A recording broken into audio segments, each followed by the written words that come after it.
Hi, everyone. I guess we're live. Yeah, it's 4 o'clock. Can you hear me okay, Chris? Yeah. Colin, give it 5 minutes for people to fill in. Oh, okay, right, sure.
Hi, everyone.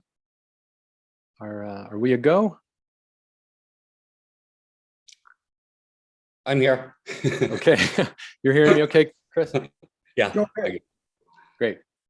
Okay. Hi, everyone. Thanks for joining us. I'm Tom Gammarino. And before we even start this event, I just want to thank Roger Jelinek and whoever else is involved in putting on this festival year after year, particularly in these challenging times. I really love being a part of this literary community and getting to do stuff like this. So thank you. And thanks, Chris, for doing this with me. Oh, thank you. And yeah, thanks to Roger. And yeah, it's been great every year. Yep.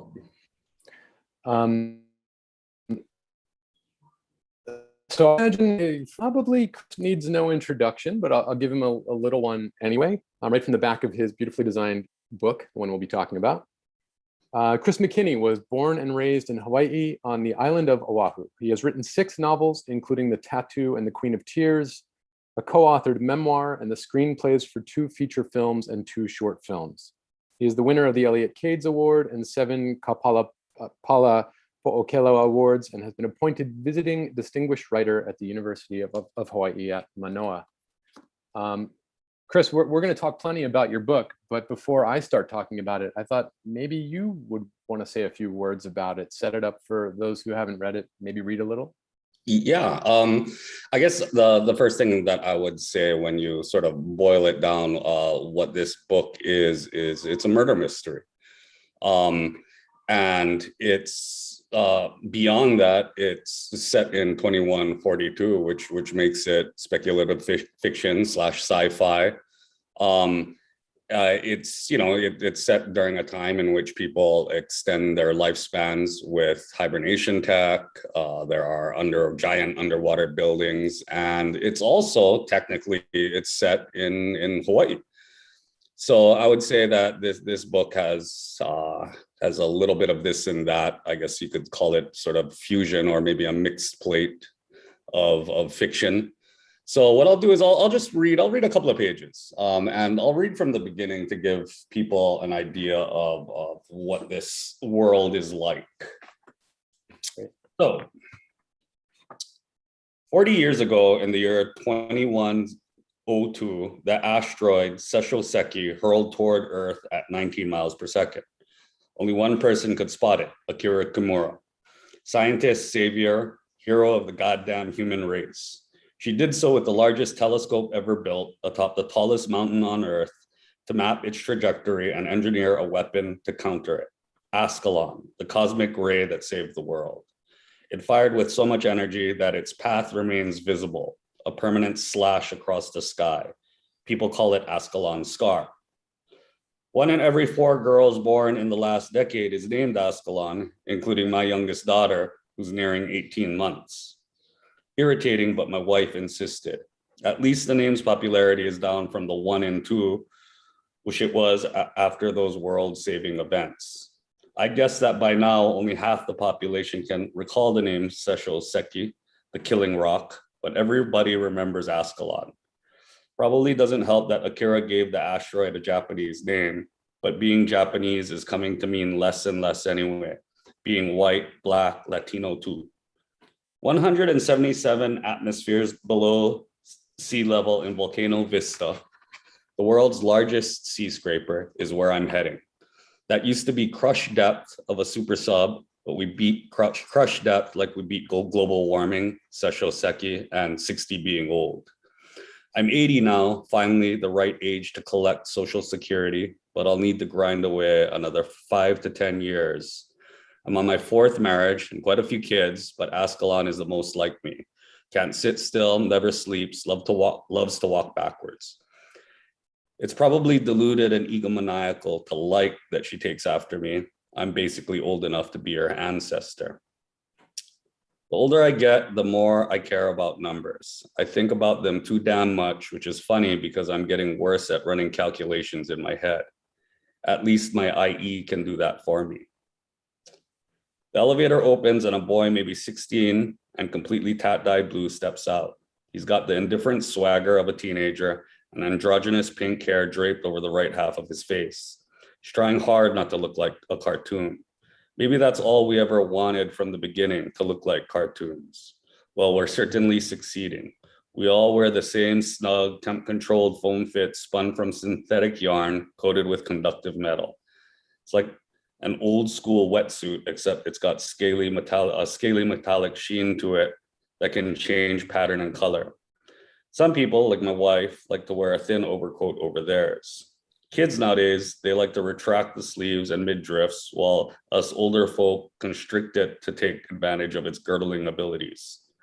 Either way, adjust the temp with your IE and you're good to go for rain, shine, or a frolic in the ocean. This boy is wearing one too, of course. He scratches his mechanical blue tail with an unusually long pinky finger as he walks past me, diving into the uncanny valley and synthetic form of natural reality that looks plain creepy. Maybe fake tales like the slang Himo and Semi are in with the kids now. Who knows or even wants to? A wary looking couple step into the elevator with me, the woman fighting to reconvert her umbrella style skirt back into a stiff conical one. The skirt's clearly winning, and I get it. As the door closes, I look in its mirrored surface at my own reflection. I'm fighting age so hard, I look like a ventriloquist doll. Okay, I'll stop there. Awesome. So what I'm hearing there is some really hardcore world building. And I'm thinking that's something that, correct me here if I'm wrong, probably I'm wrong, but anyone who knows your other work up to this point probably thinks that world building wasn't a really important part of it before. You were writing Hawaii, right? You were writing gritty realism. Mm-hmm. So I guess my question is, how much do you see this trilogy as a departure from what you were doing before versus maybe some kind of an evolution? I would say it was definitely a departure. I mean, I think maybe, with things like tone and, the fact that the ocean is ever present. I mean, I kind of used, and, the noir vibe, those were sort of anchors that kept me tethered to what I'm accustomed to. So it's not a complete and utter rebranding or anything like that, but it was different. And, part of the reason that I went in this direction is because it started to dawn on me, because a lot of my other stuff is set in rural Hawaii. And, I haven't lived in rural Hawaii in quite some time. In fact, several years back when I tried to take a boat out in Kaneohe Bay, I kind of forgot my way, or forgot how to get to open water through all the reefs and stuff. And I realized back then that maybe there's another generation of writers who need to tell a more up-to-date version of that story. And it was maybe time for me to try something else and move on to something else. Right, time to go 150 years into the future. Right. In a certain way, it's safe, to go to 2142. Like, no one can really challenge you on the authenticity of your 2142. Absolutely, it's liberating in a way, definitely. Yeah. And it's fun because it forces you to do all of this research. So you're constantly learning about things that for at least for me, I had to reacquaint myself at the very least with a lot of the scientific stuff. And of course, it's very different and a lot of that knowledge has changed since I've been in college. So so it's also a fun learning experience. I'm thinking of an interview I read with the novelist Jonathan Franzen. I think yesterday. He's got a new book out. Mm-hmm. And he was talking about how Philip Roth said this thing in the 1960s. He said something very famously now, like, reality has eclipsed fiction. It's truly become stranger than fiction. Mm-hmm. And therefore the implication being fiction's getting harder to write. And Franzen says his new novel's all about 1972. He went back to his childhood, and mm-hmm. he says it's because the moment Trump got elected was that moment for him where he just couldn't keep up, and he thought, I'm going to go into the past. But your book came out, you actually finished this years before it was published, is that right? Yeah, I finished the first initial draft, probably, I want to say about 2016, 17, around there. Okay. Yeah. So your motivations truly weren't anything like that. It wasn't like, Well, you did talk about the thing about a new generation and all that. Maybe that is related. Well, I think that, I mean, it's not so much, I mean, so putting Trump specifically aside, I would say that one thing that occurred to me while I was scheming up this book is that reality in general feels, we feel more and more, we're feeling more and more disconnected to it, right? So it just becomes this thing where what is the state of 2021? I mean, it's just so hard, especially after COVID and all of that. So it's just, I think that was a part of it too, is that the present world feels so unreal. Yeah. That it's sort of difficult to tangle with. And maybe it is sort of easier to either look to the past or speculate on the future. Yeah, no, I hear that. Absolutely. It's as if you go to grab it and it's already gone, right? It's elusive. I tried to write a novel over COVID time and I did, but I had that feeling by the end that it was already outdated somehow, Yeah. So and I'm writing about the future again. Yeah. It's crazy. And I think but in a way, it was also helpful to think of it in those terms, like how unpredictable the present is. So it almost, again, it's liberating to think, well, anything can happen. Yeah. So, once you start with that premise, anything can happen, then you can sort of just do, speculate all you want. Mm-hmm. And who knows? You almost have to maybe go a little bit overboard because it's just so crazy. Absolutely. Yeah. It's exhilarating. All the gee whizzery, all the capacity for inventing a world is just intrinsically exhilarating. I find though that once you've done it, once you've established the rules, once you're 20 pages in, mm-hmm. then it's like writing anything else. You become a kind of slave to the universe you've created, the rules. Definitely. And that's a good thing. I mean, it should be, it keeps you grounded. So, so, Yeah. And you're doing a kind of police procedural at the same time. So the rules are very much rules. There's a code. Yeah. That helps, I guess. Grounding is the right word, I guess. Yeah. And in a lot of ways, this main character will feel familiar to a new reader, I'm assuming. And so we're talking about writing about 2142 almost as a kind of escapism, but at the same time, it's sort of a truism in science fiction circles that even when we try to write about the future, inevitably to some degree we're writing about the world that we're writing in. Absolutely. Right. Yeah. And that I think this novel wears some of that on its sleeve, right? A lot of it feels like it is about 2021, like it's metaphorical, right? There's the money versus the less thans. Mm-hmm. There's a mountain an awful lot like Mauna Kea, I think, in here. It's even a kind of pilgrimage site. Mm-hmm. And the IE device is not so different from my iPhone. Mm-hmm. I wondered actually if it was a pun on I. Is that in there? A little bit, yeah. Okay. So, except that I just created a brand new inventor and all of that stuff. Yeah. So I guess I'm wondering how conscious were you of that you were writing about now in some way? That some of this was ripped from the headlines and just defamiliarized. Somewhat. I mean, it varies depending on what specific issue we're talking about. The telescope clearly influenced by TMT and the controversy there. So yeah, it's just that. In fact, that was going on when I started writing the book, and that was probably one of the key issues that helped me sort of build this narrative. There's the biggest telescope in the world is on Mauna Kea, technically, though it's no longer called Mauna Kea because the telescope was built and therefore Hawaiian culture has disappeared.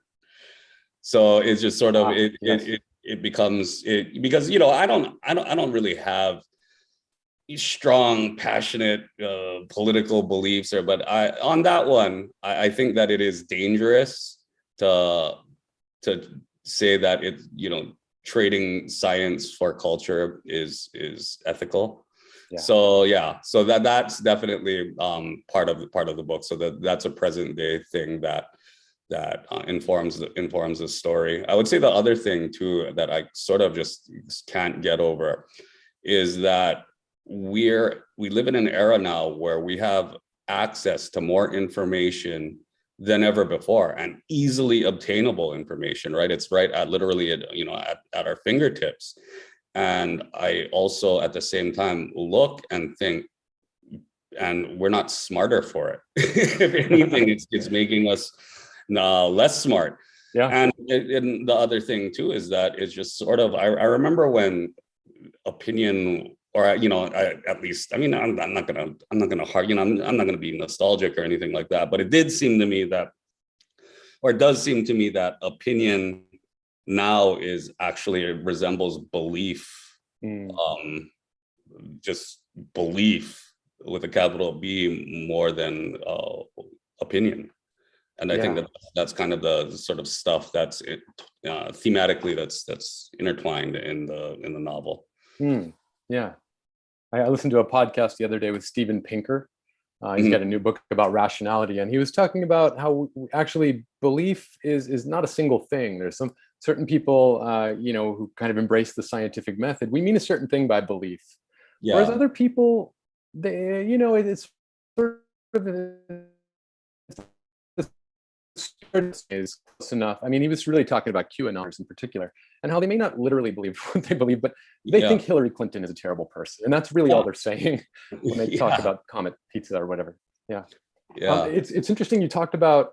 I hadn't actually made the connection that building TMT or whatever, I've forgotten what it's called in the novel, but that you see that as directly causal in this novel to creating the kind of post-indigenous world. I mean, it's truly gone, right? Native Hawaiians do not exist in this novel. I didn't recognize how causal that was meant to be. That's interesting. Yeah, I didn't want to drumbeat it. You know what I mean? I didn't want to. So this, because this character, I mean, he's older at the time of this, 80-year-old guy, and it just didn't, just believability wise, as far as voice is concerned, he's not gonna just sort of explain everything, right? This is sort of the current state of the world, and besides, all of that stuff sort of started years and years ago. So yeah, but in my head, definitely direct causal, the direct cause effect thing. And but I didn't want to, like I said, I'm trying to voice my, shout my political views or anything in the narrative, but with that rhetorical issue about the narrator and like, who is this narrator actually talking to, is an interesting one in science fiction, right? Because you're de facto, you're talking to readers in our right now, 2021, and you have to explain all this stuff to them. But who is the actual? And I don't think there's really an answer. I think these are just conventions of science fiction. But like who within his world is he talking to? I think, I mean, in one sense, he's just talking to himself. I think it's just sort of, and it was helpful to world build from the point of view of a sort of a curmudgeon, because it's just sort of, there are things like young people and stuff like that, kids nowadays, and all of that, which was helpful to be more subtle in explaining the world building. That makes sense. Yeah. So something I really loved about this novel is, it's kind of a whodunit, right? We've got a murder very early on. And I have a sense of a kind of formula around novels like that. And which isn't to say I don't love many of them, I do. But this book surprised me at every turn. It doesn't feel in the least formulaic. And so if I could just read one little bit here, I hope this isn't too much of a spoiler, but for those of you who don't know this novel, this will give you some sense what I'm talking about. On 264, we get, in the past 5 days, I've broken procedure at a murder scene, withheld crucial information, quit my job, nearly abandoned my wife and child, pulled a heat blade on one of my best friends, burned down a mausoleum, almost voluntarily went to prison for life, had life-altering eye surgery, and flew to Muskogee, Oklahoma, just to watch parakeets tear a person apart. None of that. I didn't foresee any of that necessarily. Mhm. And so that just makes me wonder from like a craft perspective, like how'd you do this? Are you a plotter? Or do you just discover as you go, somewhere in between? How did you know it was going to be a trilogy? I would say as far as constructing plot, it's kind of like it is in a weird way. It's sort of moving forward and writing a maze or drawing a maze at the same time. Hmm. So I think that that's always fun to me. Yeah. Plot is fun, and again, I mean, it's funny that you read that and it's so crazy. And again, it's tethered by the idea, that general concept that anything is possible. Yeah. And I think in my own life, I feel like that's sort of the way that the tides work for me personally. I mean, my life can be unbelievably stable for a long period of time, and then just all of a sudden it gets crazy. Hmm. Um, and everything sort of hits me at once. And I don't think that is so that's not consciously why it happened to the character, but it's more just, it was believable to me. So Yeah. it was, yeah, but it is, I mean, I like the idea of plot as sort of this maze that you're constructing. Hmm. Kind of a game Yeah, that yeah, you make and then play. yeah, yeah. Yeah. Um, Oh, as far as the trilogy thing is yeah. concerned, at first I wasn't really thinking about that. I just kind of sort of wrote this thing, and it was actually my editor at the time at Soho, Amara Hoshijo, who said, actually, and even Don Wallace sort of got in my ear, early Oh. on. They're looking for a series, like Mhm. publishing companies. They're looking to publish series. So I had it in my head, and then Amara sort of further pushed it, and then I just couldn't get it out of my head, so it became this sort of earworm that just played Oh. again and again and again, and it's just, and give me enough time, I can draw Yeah. more mazes. And Cool. But this was always going to be this was going to be the book.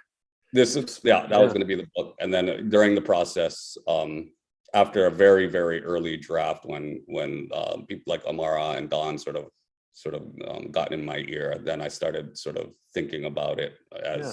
as just a book one of Neat. three. And one thing I admired about it craft wise that I always struggle with is not exactly a dueling narrative, but we begin in 2142, and of course there's the ground story. We're hurtling into the future, this investigation and all that, but the backstory is real important, Yeah. and we go back there pretty seamlessly and smoothly. And I always find that hard. I end up doing too much backstory, Hmm. and take some of the steam out of the main story. But I guess that's something you can do in sequels is, yeah, go forward, but also find some other stuff in the past. Yeah. Yeah, and I think it was important for me to be not just backstory. Hmm. So I wanted to do is I wanted to tie backstory to plot. Yeah. Right. So it's sort of like basically what this character is doing is he's reevaluating past events and seeing that for all of these years, there are things that he misinterpreted, that that he thought he knew, but he didn't. And Mm. I think that, and that helps him sort of figure out what's going on in the future. So that kind of stuff is really a motif, not in just this book, but in all three, really. I'm always sort of messing with perception and time. Yeah. And just trying to make backstory just not backstory, but actually relevant to the plot as it moves forward. Yeah. So speaking of messing with perception and time, um, there is one element in the story that you were talking a minute ago about how about explainable versus possible. Yeah. And there's the synesthesia bit, right? This narrator has a kind of synesthesia that reveals to him almost like Philip K. Dick. It's like pre-crime. Mhm. He sees wisps of smoke, right, green and red or something. It's murder and it's death. Mhm. So he's kind of psychic, and for much of the book, I read that as almost like a magical realist touch. Um, but there does, we do actually get a pretty scientific explanation for it. It's, I mean, kind of, right? It's about entangled particles and whatnot. Yeah. But that did make me wonder, something about the rules you set for yourself, and like where is the line? I mean, I think the line could be anywhere you want it, but is that the most a magical aspect of this story? Do you see, is there anything else that you think is outlandish and like pushing the boundaries of science fiction? I think, well, the thing about one of the things that I started with when I began this book was questioning really how much do we know about perception, and the bottom line is we don't. So basically, it's, as a sci-fi writer, you're almost sort of taking advantage of what we don't know and saying that, well, this is possible. And I actually read a lot of stuff on, neuroscience, on neurological disorders. And I'm not saying that this ability exists, or that, we know that there's any proof that it exists now, but I felt like when I was creating it, that it's possible. Huh. It was Enrico Fermi, right, the guy who created the first nuclear reactor, who said to his friend, one day we'll be able to figure out how the sense of smell works. I mean, we understand more about nuclear physics than we do about the thing right in front of us. That's pretty fascinating. Yeah. And the eyes, for example, aren't separate. They're part of the human brain, and all of this stuff is right here. And the idea of synesthesia, to me, I mean, it just seems very plausible. In fact, it's kind of weird, because I was thinking about this earlier today, because my daughter found a wounded bird in the street last night, right? And my daughter, she wanted to take care of it and stuff, and it was in bad shape. So when I woke up this morning, unfortunately, it had died, and it wasn't like a rotting corpse yet, but I felt like I not only smelt it, but I could taste it. Yeah. And even right now, this was hours ago, and I feel like I still taste you know what I mean? So to me, it was just fun exploring how all of the senses are tied together, and sort of, try to be imaginative or creative in the possibilities of that. So that was fun. Yeah. My daughter actually did a project on synesthesia last year, and the most common variety is the kind that I have. Well, there are two, actually. I was in a band in high school, a rock band, and actually the other guitarist and I, we agreed about certain keys. We knew that a song in D minor was purple. We just agreed on that. And if it was in E minor, it was kind of orange and green, and we could absolutely agree. As I've gotten older, some of that has receded, but I'll ask my students sometimes. I teach at Punahou. I'll ask kids, like, what color is 5? And half the room will have really passionate opinions about the question, and the other half will be scratching their heads like that question doesn't mean anything. Yeah. I wonder if you experience those kinds of synesthesia? No, I don't think it's not. Yeah, I don't experience sort of those obvious, those very, it's sort of like, seeing the word big on a page, and the word big looks bigger than, the rest of the other words. No, it's just little stuff like that. And and it's funny, because with the bird example, I mean, that's death, right? So it's just sort of, it's so it's not as obvious, but I do sometimes question. It's like, why am I tasting this as opposed to, So as I was reading this, I was thinking, who are some other writers who've kind of done this, the generic, I don't mean that in a negative way, I mean a genre mashup of the kind of hard-boiled detective story and sort of, I don't know, something almost cyberpunky science fiction. So of course I'm thinking of William Gibson, the cyberpunk guy. Yeah. Actually Haruki Murakami a little bit, because he's so influenced by Raymond Chandler. But I'm wondering if there were any specific influences on this book, or if not this book, then just on you in general. I guess I'm asking you who your science fiction writers are in part. Yeah. What's weird is it's sort of like, my if I think about my favorite sci-fi writers, what they produce is so different from what what I did here, that it's almost a relief, right? It's not as if I'm trying to sort of mimic some of my favorite sci-fi writers. I mean, people like Dan Simmons, who wrote Hyperion. I love Hyperion. Yeah, I do too. I love Cloud Atlas, Mitchell. But so for me, weirdly, I would say that a lot of this is sort of drawing upon things that I loved during childhood. Yeah, really. And it's sort of, so for me, it's One Flew Over the Cuckoo's Nest, for example, which plays with perception, right? It's the chief Brahmin sees things in different ways. And there's also a sort of psychedelic aspect, of course, to that book for obvious reasons. So I feel like that influencing me. I think that Orwell, I wouldn't be able to get out of that out from under that umbrella, even if I tried, in everything that I write, right? So it's just sort of, so there's that. But as far as more recent sci-fi, I read Neuromancer and all of that, but it didn't. I don't feel like I took any of that and used it or tried to reformat it or repurpose it. I'm just to the audience for a second. In a few minutes, I'll turn it over to any questions you may have. So you could start typing questions into the chat if you have any. So Chris, we're talking about favorite science fiction. I wonder what you think of as your big influences. On the other hand, in the kind of crime genre, I see in your photo over your shoulder, I see Gone Girl, which I think is such a masterpiece. Great. Gone Girl's great. I would say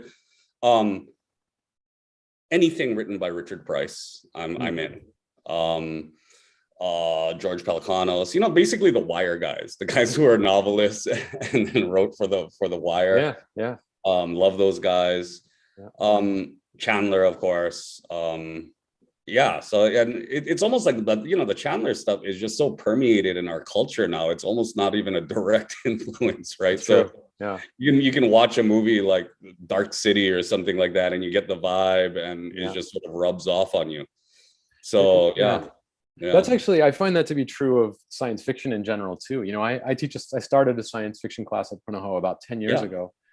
And this is truer and truer by the year, that kids come in, and whether they've read a lot of science fiction or not, they know stuff. They know all the tropes, and they're getting it by way of whatever their favorite shows are on Netflix, or whatever Marvel movie. It's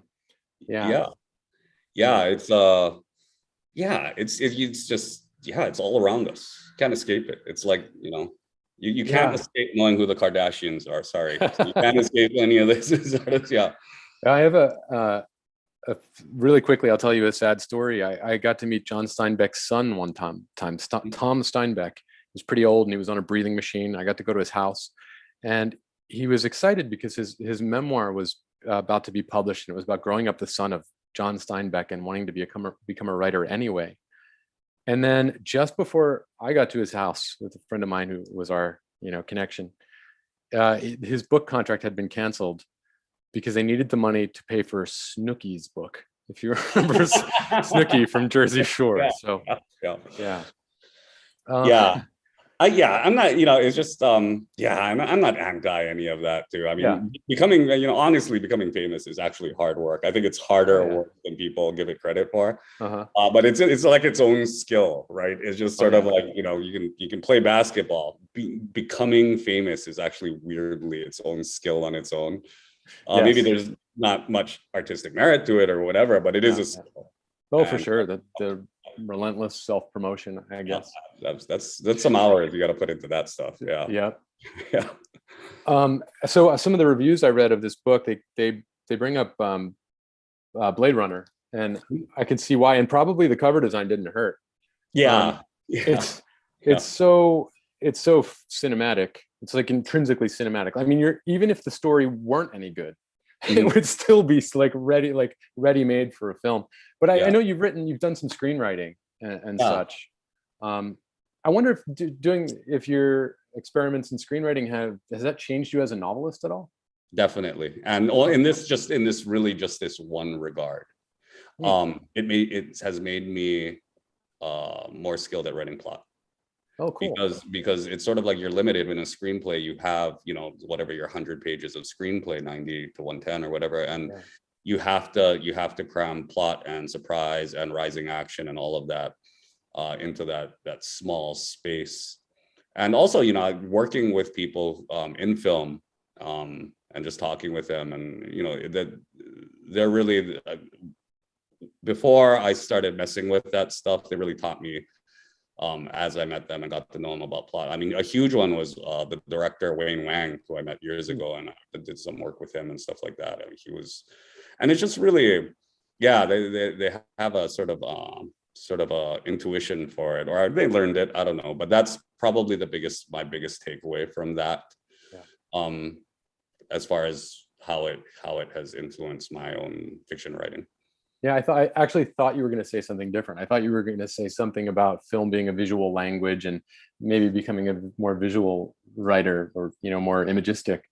But I hear you on plot. I did an MFA in creative writing. I did a PhD basically in creative writing, and through all of that, I came out the other side and I felt like, what did I really learn about plot? I can write a pretty good sentence. I can write a pretty good scene. But what do I really know about like the architecture of plot? And finally, I realized that it's the screenwriters who are the ones who've made that into a science. And I started reading all that stuff. Yeah. And I had the same experience, by the way. I mean, I didn't come out of grad school feeling like I really learned much about plot at all. I learned other stuff, certainly. So it just became, so it's almost as if my experience in film became my second grad school, as far as just figuring out how to create and how to, it made me give me the ability to draw mazes better. Okay, I just want to ask you a few more quick questions, and then we can look at the questions in the chat. One is just real practical. You just published a book during a pandemic. How's that been? Okay. I know you've got Soho, right? Soho Press. Yeah. What's that experience been like? Has it been different from other publishing experiences, or not so different? Yeah, I mean, there's no book signings and stuff, right? So any sort of promotion stuff is it's stuff like this, which is I'm appreciative of. And I did strange stuff, like I did a radio interview for a radio station in Minnesota, and these blogs and all of this kind of stuff, which has been great. I don't know if it would have been that. I mean, I guess there would have been more book events that I probably would have participated in, but I don't think I would have. Do people even really do signings at bookstores? I don't know if it's fiscally wise for publishers to sort of do that, to spend all of that money on doing that stuff when it's true. Social media and Zoom and all of this kind of stuff. So I'm guessing that the publishing world is almost sort of likes this new trend. I think you're probably right. Yeah, there may be no going back, huh? Yeah, I think so. Another thing I wanted to ask about is teaching. I teach too and write, and on my best days I can think of them as synergistic. Does that work for you, or just anything to do with teaching and writing? No. you kind of write despite the teaching. Well, here's one thing. I think, did I maybe hear you say to Noe Tanegawa that your their students were all writing science fiction, and something about can't beat them, join them, right? So that I mean, so I teach creative writing. I mean, it is largely fantasy too, of course. So sci-fi, fantasy, because that's, of course, obviously that's what a lot of them are consuming as audience. It is. I keep those two things very separate. I feel like, and really, as far as teaching is concerned, I mean, I'm really a sort of meat and potatoes teacher kind of thing. It's just get the basics right. Just get the basics right, and you'll be fine in life.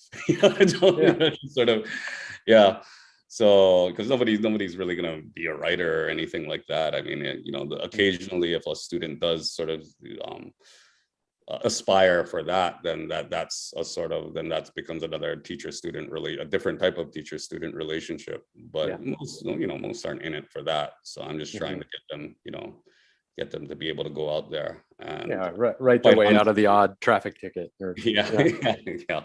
Cool. Last question from me.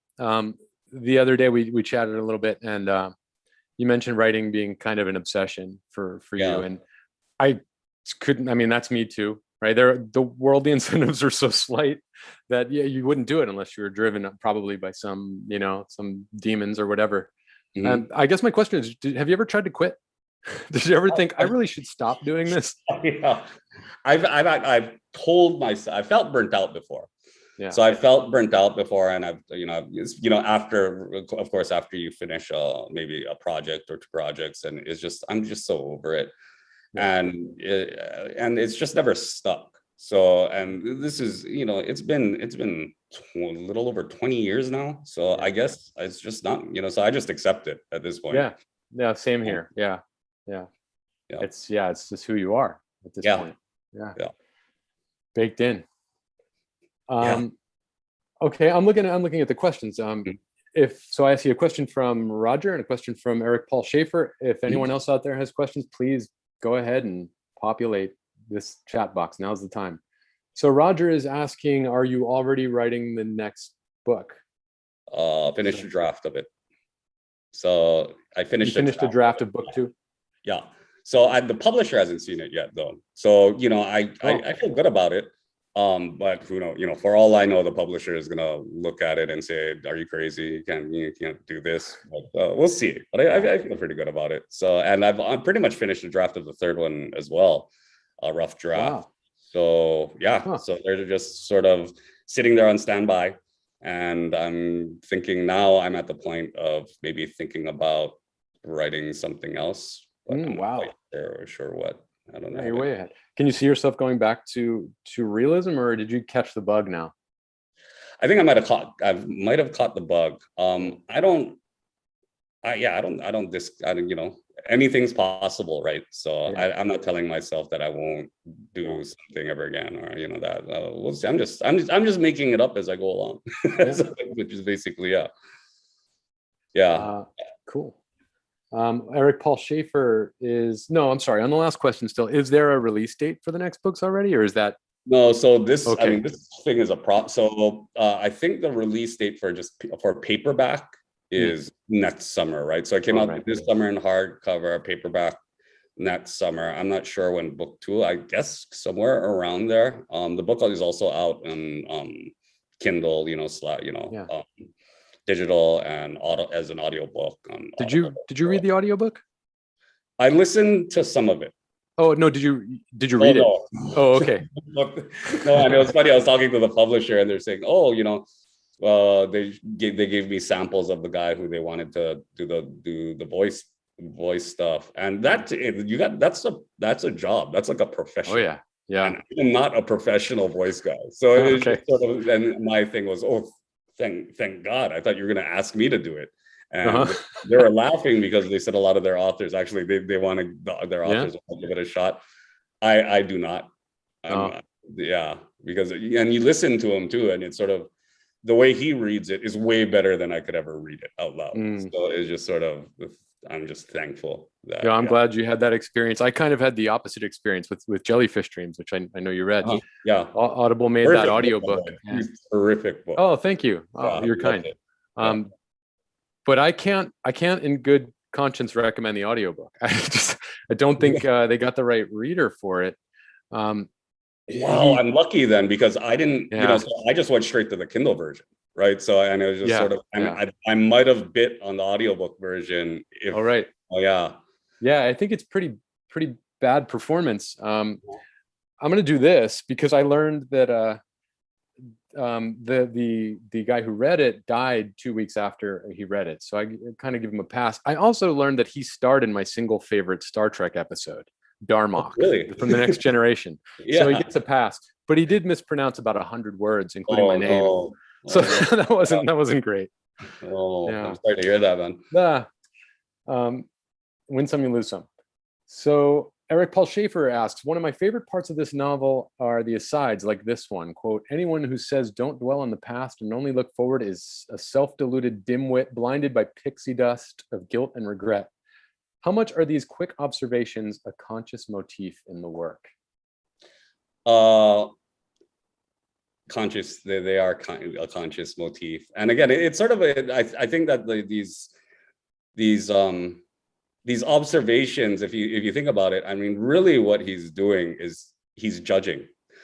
So it's sort of like, and I think we all do that on various levels, right? So it's just sort of, and he's what can I say? He's kind of a grouch. He's jaded, right? So it's just sort of, so when he sees something, it elicits a negative emotional response. He's going to say it.